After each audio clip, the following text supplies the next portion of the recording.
사랑하는 성도 여러분, 우리 그리스도인들은 하나님의 나라 메시아 왕국에 들어갈 성도인 줄로 믿으시기를 주의 이름으로 축복합니다. 이런 점에 있어서 우리 그리스도인들은 복받은 사람들입니다.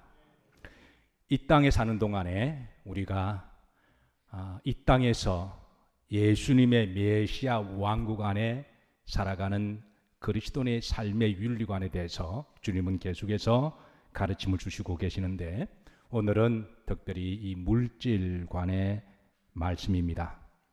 자, 우리 그리스도인들은 물질에 대한 분명한 믿음을 가지고 계셔야 됩니다. 물질에 대한 분명한 신앙관을 세워두셔야 되고, 또 물질에 대한 철학, 한 발 더 나아가서 물질에 대한 신학도 여러분들은 정립을 해 놓으셔야 됩니다. 자, 여러분들을 주의 말씀으로 인도합니다. 16절에 보시면, 자, 어느 사람이 주께 찾아와서 고민과 질문을 묻습니다. 합독합니다. 어떤 사람이 주께 와서 이르되, 선생님이여, 내가 무슨 선한 일을 하여야 영생을 얻으리까?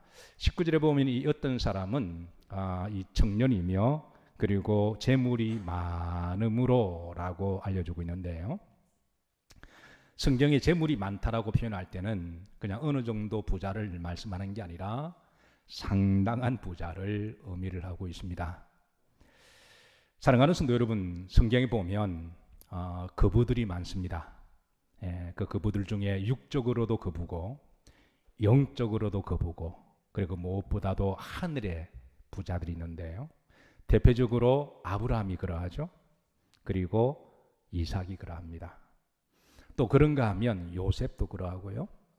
그리고 다니엘도 그러합니다. 사랑하는 성도 여러분, 저는 우리 영일 성도님들이 다 부자가 되었으면 좋겠습니다. 아멘 하신 분만 되세요.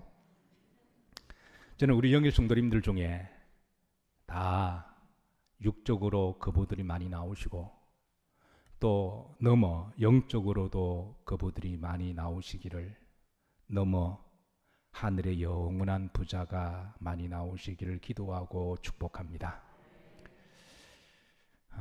여러분의 자녀들 중에도 그런 하나님의 기업 물을 자 부자들이 많이 나오기를 기도하고 축복합니다. 우리가 세상을 살아가면서 돈을 많이 벌어 부자가 된다고 하는 것은 여러분 좋은 일인가요? 나쁜 일인가요? 그거는 좋은 일입니다. 사람들은 다 돈을 좋아합니다. 아이들도 돈을 좋아해요. 아이들이 제일로 좋아하는 돈은 어떤 돈일까요? 어머니입니다. 요즘 손주들이 제일 좋아하는 돈이 있대요. 뭘까요? 할머니라고 그럽니다. 그런가 하면 사업하시는 분들, 기업을 시작하는 분들이 제일 절실한 돈이 어떤 돈일까요? 목돈입니다. 그런가 하면 모든 사람들이 다 좋아하는 돈이 있어요. 저는 이 돈 싫어하는 사람 한 사람도 본 적이 없습니다.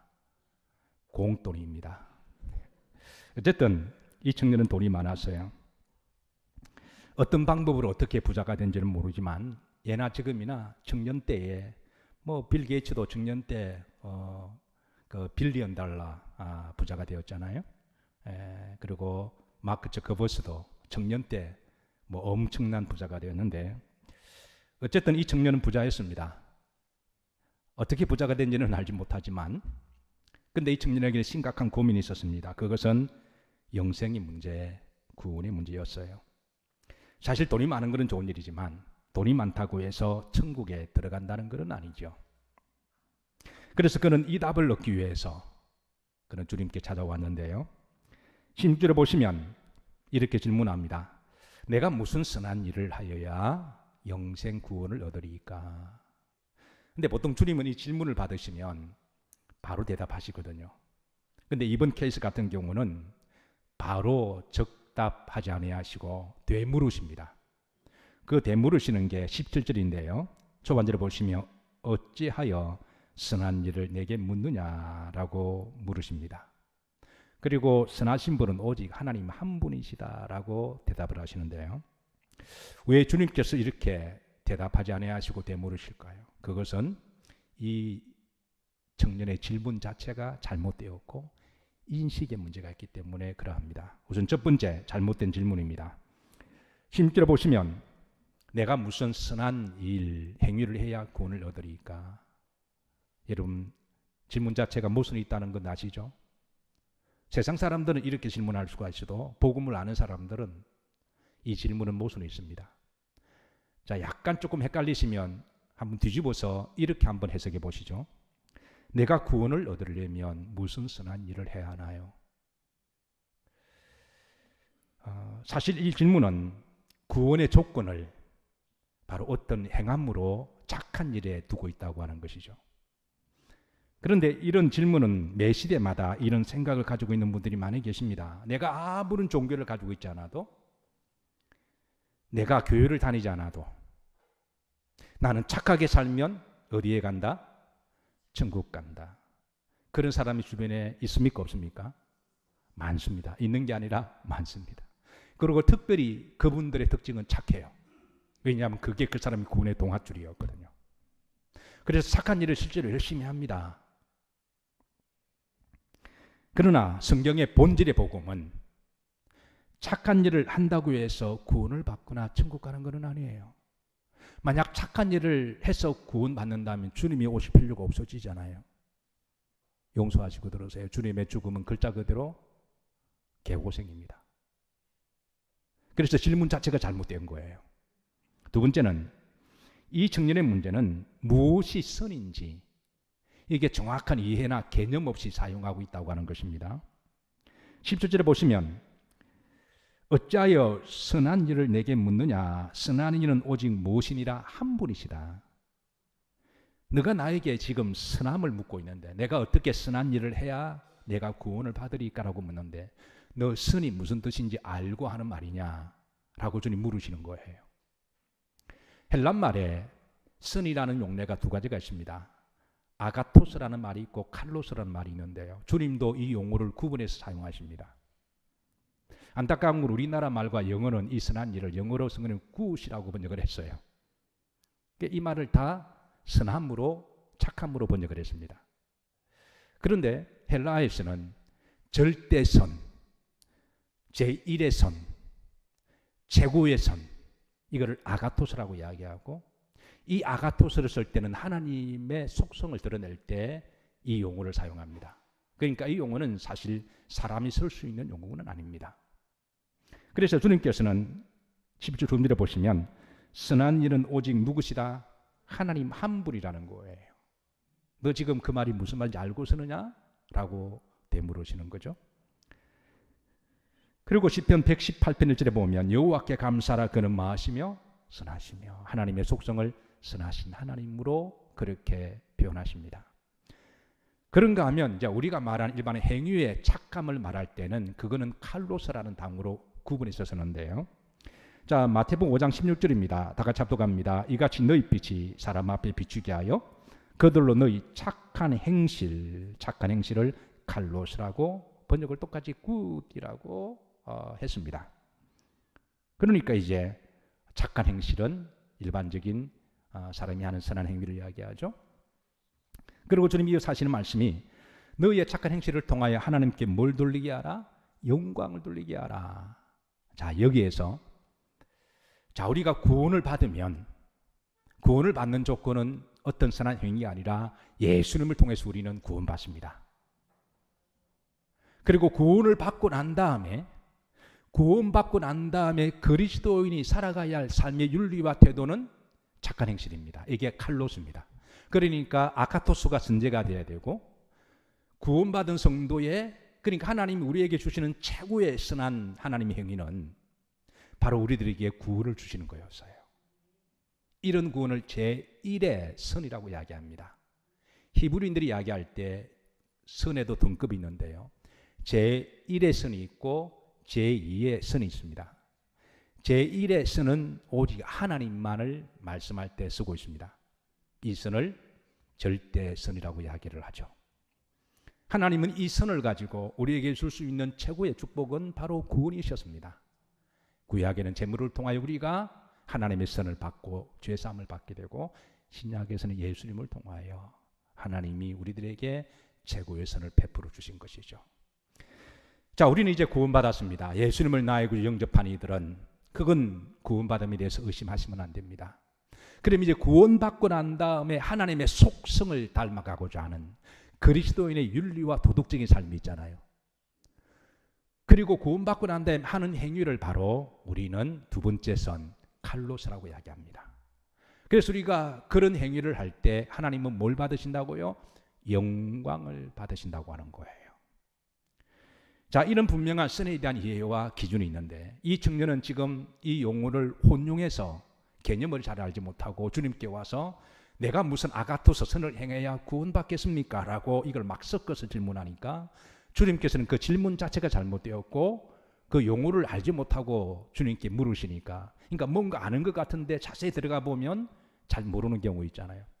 가끔 여러분 주변에 어떤 사람이 교회를 잘 알지 못하면서 교회에 대해서 막 이야기할 때, 어떤 사람은 성경을 잘 알지 못하면서 성경을 잘 인용할 때, 어떤 사람은 하나님의 말씀을, 하나님을 잘 알지도 못하고 하나님을 자꾸 이야기할 때, 듣다 보면 이 사람이 뭔가 제대로 알고 이야기를 하나 고개가 갸우뚱할 때, 그럴 때 한번 우리가 그 개념과 이해를 집어갈 때가 있는 거죠. 마찬가지로 주님께서 오늘 이 젊은 사람의 그 질문에 대해서 이제 이걸 되물으시면서 너가 지금 질문하는 것이 선이 뭔지 알고 질문하느냐, 그리고 너가 영생을 얻는 조건이 착한 일과 선행을 해야 영생을 가는 줄로 아느냐라고 이 부분을 주님께서 말씀해 주시는 것이죠. 그러고 나서 주님께서는 너가 이제 하나님을 믿어 이제 구원을 받았다면 그 다음에 제2의 선의 행위를 하라고 하시면서 이어서 주시는 말씀이 17절입니다. 17절에 보시면, 자, 후렴절에 보시면 내가 생명에 들어가려면 뭐를 지키라? 계명들. 이건 이제 제2의 선을 이야기를 합니다. 그러자 이 청년이 말하기를 어느 계명입니까? 라고 묻죠. 왜냐하면 예나 지금이나 여러분 계명들과 율법들이 많이 있기에. 그래서 주님께서는 이제 18절 후름절부터 19절까지 6가지 계명을 소개하는데 이 6가지가 여러분 자, 어떤 계명일까요? 예. 살인하지 말라, 간음하지 말라, 거짓 증거하지 말라, 도둑질하지 말라, 내 이웃을 탐하지 말고 사랑해라, 그리고 내 부모를 공경해라. 이게 어떤 계명이죠? 바로 십계명의 계명입니다. 여러분 잘 알고 계시지만 십계명 계명 다시 한번 우리 마음에 따라하시면서 합독합니다. 다른 신을 섬기지 마라, 우상 숭배하지 마라, 하나님의 이름을 망령되이 일컬지 마라, 안식일은 복된 날이니 안식일을 거룩히 지키라. 여러분 특별히 안식일에 성일의 복이 있으시기를 축복합니다. 예, 성도들은 성일의 복을 받아야 돼요. 그 다음에 내 부모를 따릅니다. 내 부모를 공경해라. 그 다음에 살인하지 말라, 간음하지 말라, 거짓 증거하지 말라, 도둑질하지 마라. 그 다음에 내 이웃의 것을 탐하지 마라. 이 10가지 십계명을 말씀하시는데요. 사실 여러분 인류가 근본적으로 이 십계명만 잘 지켜도 저는 인류가 보다 나은 건강한 공동체와 나라가 되리라고 믿습니다. 이 기본적인 10가지만 좀 잘 지켜도 이렇게 뚝 끊어 헌법 그런 게 필요 없지 않을까요? 자, 놀라운 거는 이 부자 청년의 대답입니다. 다 지켰다고 그래요. 한번 보십시다. 20절에 봅니다. 합독합니다. 그 청년이 이르되 이 모든 것을 내가 지켜 사온즉 아직 무엇이 부족합니까? 여러분 이 청년의 대답이 놀랍지 않나요? 자, 여러분들에게 묻습니다. 십계명 심플한데 요거를 다 지키는 게 쉽습니까? 어려운가요? 예, 대답 잘해서 하나님 듣고 계십니다. 이 십계명 다 지키는 게 이게 쉬운 건가요? 어려운 건가요? 쉽지 않습니다. 그런데 이 청년은, 부자 청년은 다 지켰다고 합니다. 이 청년의 말이 진실일까요? 거짓일까요? 저는 이 청년의 말이 그렇다고 다 거짓말이라고 생각하지 않습니다. 아마 부분적으로 지키려고 애를 쓴 거는 같아요. 그런데 어떤 사람은 부분을 지키고 전부를 다 지킨 것처럼 그렇게 과대 포장하는 사람이 있다 없다? 예. 어느 계명은 그래도 잘 지켰지만 어느 계명은 아마 잘 지키지 못할 수도 있습니다. 만약에 이 청년의 말대로 내가 이 모든 계명을 다 지켰다, 무엇이 부족합니까? 라는 말이 진실이라면 이 청년은 완벽한 사람이에요. 그런데 해 아래 의인은 없나니 한 사람도 없죠. 분명한 것은 이 청년의 말에 이 청년은 온전히 지키지 못했습니다. 제가 왜 이렇게 자신 있게 말하냐면요, 그게 예수님께서 말씀하시기 때문에 그렇습니다. 21절입니다. 주님께서는 이 청년에게 말하기를 따라서 하십니다. 내가 온전하고자 할진대. 내가 온전히 지켰다라는 게 아니라 온전하고자, 그러니까 온전히 하려고 애를 쓰는 것은 내가 안다. 이게 온전이라는 말은 여러분 텔레이오스라는 말인데요, 영어로 perfect이라고 번역했습니다. 예수님 십자가에서 돌아가실 마지막으로 하신 말씀이 테텔레스타이라는 말인데 원어가 같습니다. 그러니까 주님은 십자가에서 다 이루신 거잖아요. 그건 예수님만 할 수 있는 말입니다. 그런데 같은 용어로 주님은 이 청년에게 다 지켰다고 그러니까, 그래, 그렇다고 주님께서는 그 사람의 존심을 무너뜨리거나 직설적으로 말씀하지 않아요. 그래, 너가 지키려고 애를 쓴 거는 내가 안다. 내가 온전하게 하려고 노력하는 거는 안다. 그러나 온전하지 못했다라는 말씀이죠. 가령 이거는 이렇습니다. 우리 그리스도인들이, 모든 사람들이 가지고 있는 열망이 있다면 하나님 앞에 신령과 진정으로 예배드리는 거예요. 자, 여기 동의하시면 다 아멘 하시죠? 예. 그래서 우리는 이 신령과 진정한 예배를 위하여 예배 한 15분 전에 좀 일찍 와서 좀 마음에 스산하고 얽혀있는 것들을 다 풀고 예수님의 보혈로 우리가 죄를 사하고 마음의 준비를 하고 헐레벌떡 와가지고 마음의 정리가 안 된 채 예배를 드려본 경험이 있는 우리로서는 이게 온전한 예배가 될 수 없는 것을 알기 때문에, 그래서 충분히 하나님 앞에 좀 일찍 와서 우리가 기도를 준비하죠. 자, 그렇게 예배를 드리는데 우리가 때로는 예배 시간에 어느 시점에 여러분 찬양대의 찬양을 제대로 듣지 못할 수가 있다 없다? 예. 어느 시점에 여러분들이 육신적으로 피곤해서 예배 시간에 잠깐 졸 수가 있습니까? 없습니까? 그렇기도 하고요. 또 어느 시점에는 또 딴 생각을 해요. 마음이 콩밭에 가 있습니다. 또 어느 시점에는 목사의 설교가 내 마음에, 내 생각과 달라서 동의할 수가 없어서 아멘을 하지 못할 수가 있습니다. 그래서 예배를 마치고 나가면 집에 돌아가 보면 내 나름대로는, 우리 나름대로 모두 예배를 신령과 진정으로 드리고 싶은 그런 온전함은 있는데 결론적으로는 그러지 못해서 늘 아쉬움이 있습니까? 없습니까? 있어요. 기도도 그렇습니다.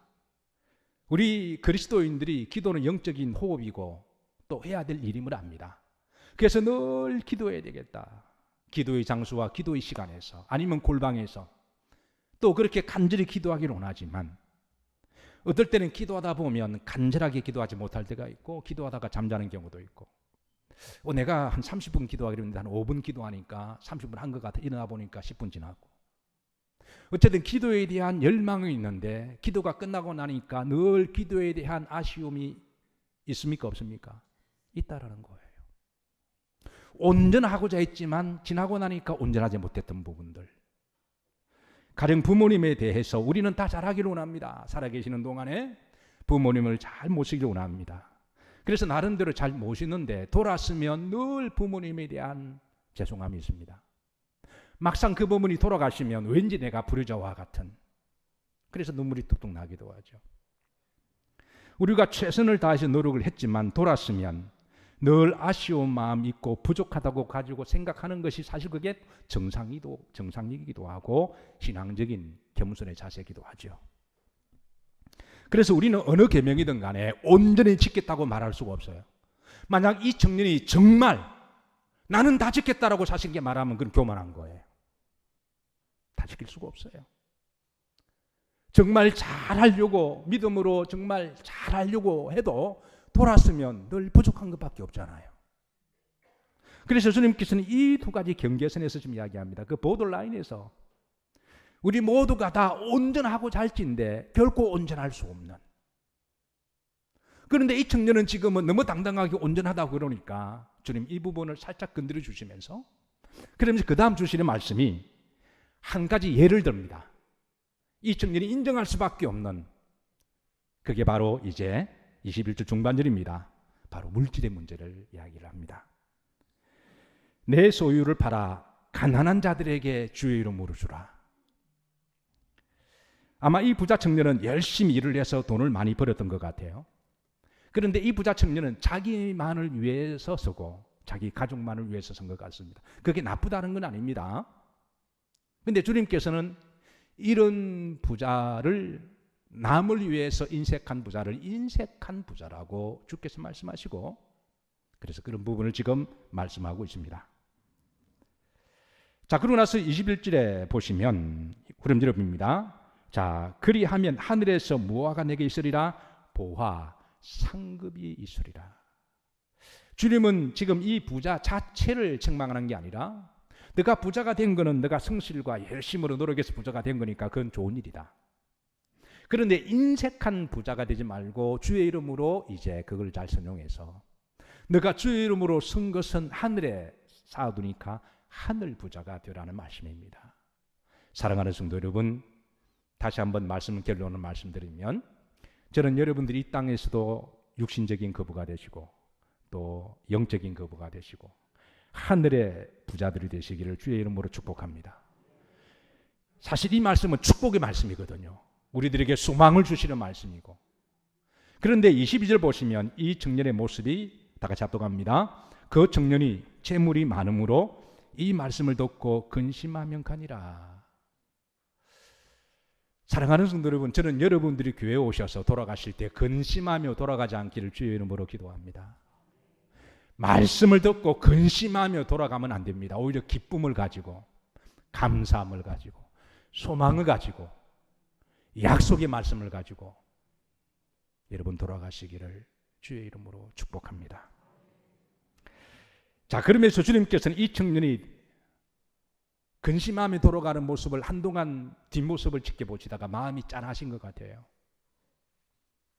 아니, 말씀을 받고 주님을 만난 기쁨으로 즐겁게 3년 가지고 나가야 되는데 근심하고 어깨가 쭉 틀어지고 가는 모습을 보고 주님은 그 청년을 한동안 이렇게 가만히 유심히 쳐다보시다가 주변의 제자들에게 다음과 같이 말씀하십니다. 그게 바로 23절입니다.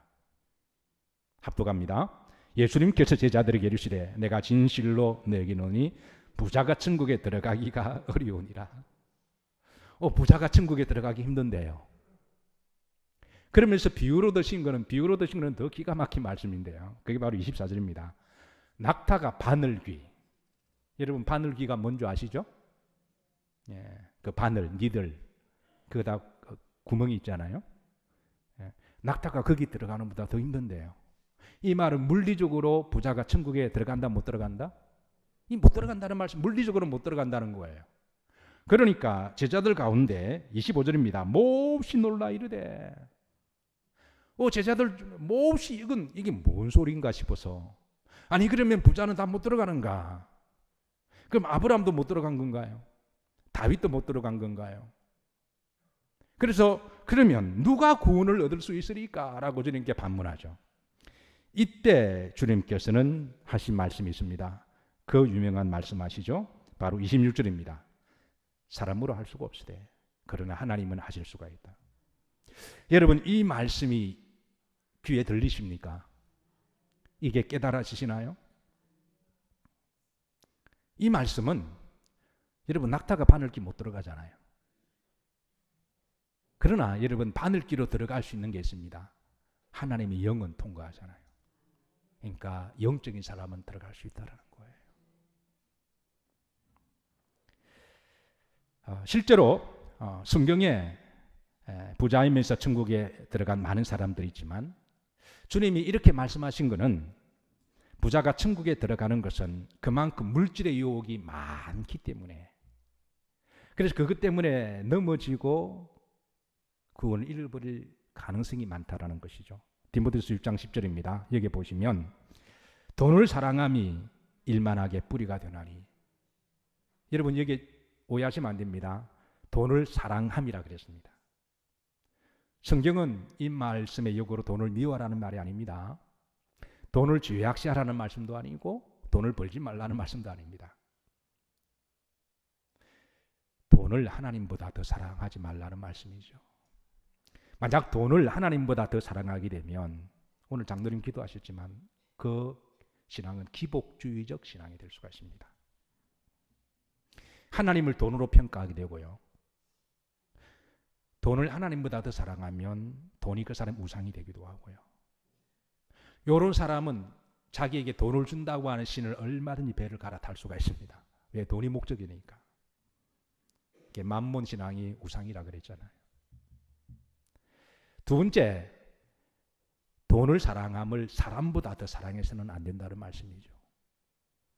왜냐하면 우리가 인간관계를 할 때 돈의 목적을 가지고 돈 때문에 사귀면 여러분 그 사람 우리가 신뢰하기가 힘들어요.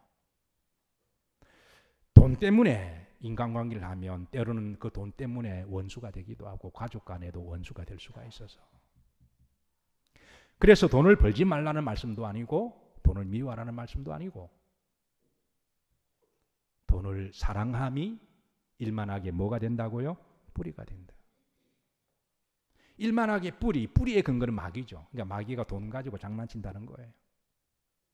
사람이 나쁜 게 아닌데 돈이 나쁘게 사람을 만듭니다. 사람이 거짓말하는 거 아닌데 나중에 돈이 거짓말하게 만들죠. 사람이 비굴한 게 아닌데 나중에 돈이 비굴하게 만든 거죠. 그래서 우리 그리스도인들은 물질 간의 분명한 믿음과 물질에 대한 신앙과 넘어서 신학을 세워두지 않으면 이 물질 때문에 오는 여러 가지 신앙의 어떤 걸림돌이 될 때가 많이 있는데요. 그래서 오늘 보시면 네 가지를 말씀하시죠. 돈을 탐내는 자들, 돈을 사랑하면 돈을 탐내게 되고요. 그 다음에 미혹을 받기도 하고 믿음에 떠날 수도 있다는 거죠.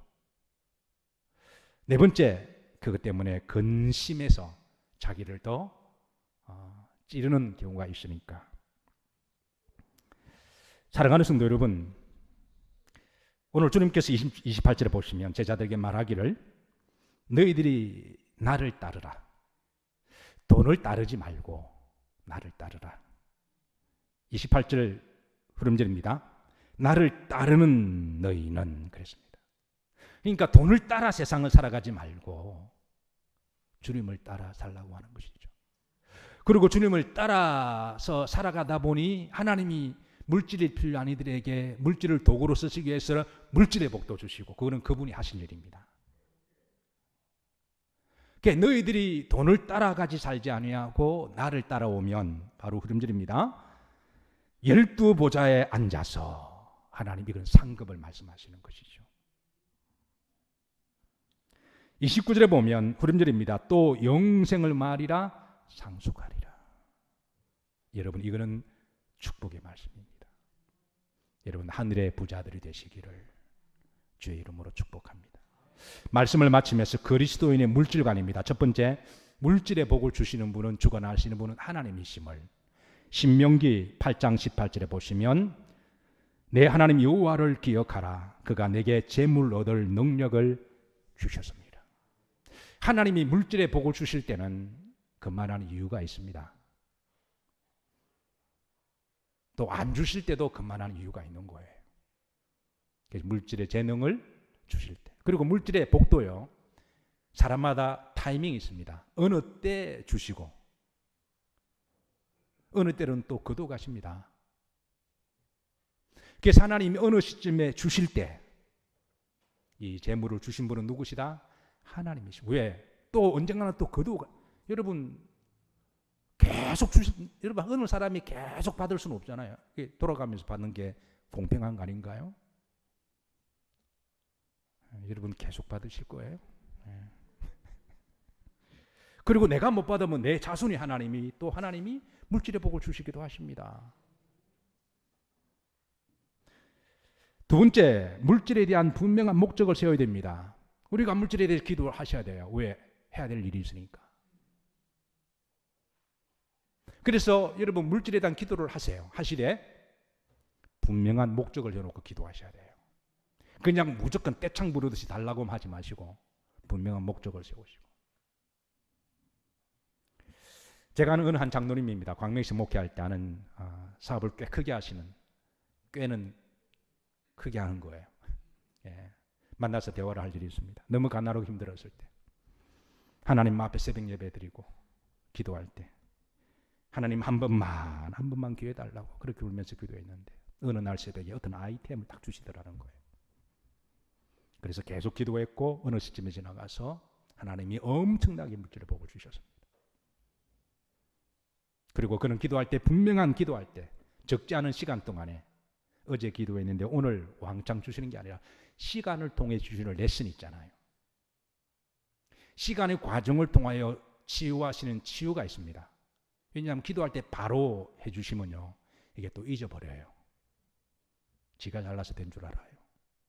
우연이라고 생각합니다. 하나님은 때로는 시간을 통해서 하나님은 기도하게 하시고 훈련시키십니다. 어느 시점에 대해서 엄청나게 부어주시는데요. 이 장로님은 그때 눈물 젖은 빵을 먹으면서 기도한 그 기도를 기억하시고 주가 서시겠다 그러면 묻지도 않고 서시는 분입니다. 셋째, 물질을 벌 때 바르게 벌고 성실과 정직하도록 벌도록 기도해야 됩니다. 시편 16편 6절에 보시면 하나님의 자로 재워준 기업, 일터, 직장이 실로 아름다움이요 그랬습니다. 물론 우리가 돈 얻을 때 불법적으로 마약을 판다거나 그러면 돈을 쉽게 벌 수 있잖아요. 근데 그거는 성경적으로 물질을 버는 방법이 아님을 알려주시고 벌더라도 정직하게 성실하게 땀 흘려 우리가 벌도록 그렇게 하다가 하나님이 그릇되시면 그 성실과 정직 가운데 하나님이 때가 되면 60배로 30배로 100배로 부어주기도 하시죠. 네 번째, 물질을 쓸 때 건강하게 쓰도록 우리가 해야 되는 거죠. 가령 물질을 벌어서 가족을 위해 쓰는 것, 건강히 쓰는 거죠. 가족들과 함께 외식도 하고 그리고 또 먹고 싶은 거 먹고 하나님은 그 정도는 충분히 누릴 수 있도록 우리들에게 자유를 주셨습니다. 그런데 어떤 사람은 건강하게 쓰지 못하는 분이 계세요. 그렇게 피같이 땀 흘려 번 돈을 가지고 도박을 하거나 왜 그런 돈을 가지고 술을 사 먹어요? 왜 그런 돈을 가지고 담배를 피워요? 왜 그런 돈을 가지고 바람을 펴요? 그거는 정말 건강하게 벌어서 건강하지 못하게 쓰는 거니까 어리석은 사람이죠. 네 번째, 물질을 쓸 때 가치 있는 일에 쓰도록 우리가 또 노력을 해야 됩니다. 가령 힘들고 어려운 사람에게 주의 이름으로 밥 한 끼 대접하고 그리고 주고 하신 거니까 깨끗하게 잊어버리고 가난하고 헐벗고 있는 사람에게 때로는 선교를 하기도 하고 그거는 건강하게 쓰는 것 넘어서 가치 있게 쓰는 것이잖아요. 여섯 번째, 물질을 사용할 때 거룩하게 쓰도록 우리가 노력해야 되는데 이거는 건강 위에 가치 위에 거룩한 것은 하나님을 위해서 사용하는 겁니다. 성경에 구체적으로 하나님이 말씀하시기를 너희들이 11조와 감사의 물은 하늘을 위한 것이니 그래서 여러분들이 하나님 앞에 예물을 거두는 가치를 넘어서 거룩한 예물인 줄로 믿으시기를 주의 이름으로 축복합니다. 마지막 일곱 번째는 여러분 하늘의 영원한 부자가 되도록 노력을 하셔야 돼요. 성경에 실제로 이렇게 물질을 벌고 이렇게 사용한 대표적인 사람들이 많이 있습니다. 사랑하는 성도 여러분, 말씀을 정리합니다. 이 땅에 우리가 잠시 살아가는 동안에 육적인 거부가 되시고 또 영적인 부자가 되시고 또 하늘의 부자가 되시고 이런 축복이 여러분 가문에 여러분의 자녀 가운데 많이 일어나시기를 주의 이름으로 소망의 말씀을 드립니다.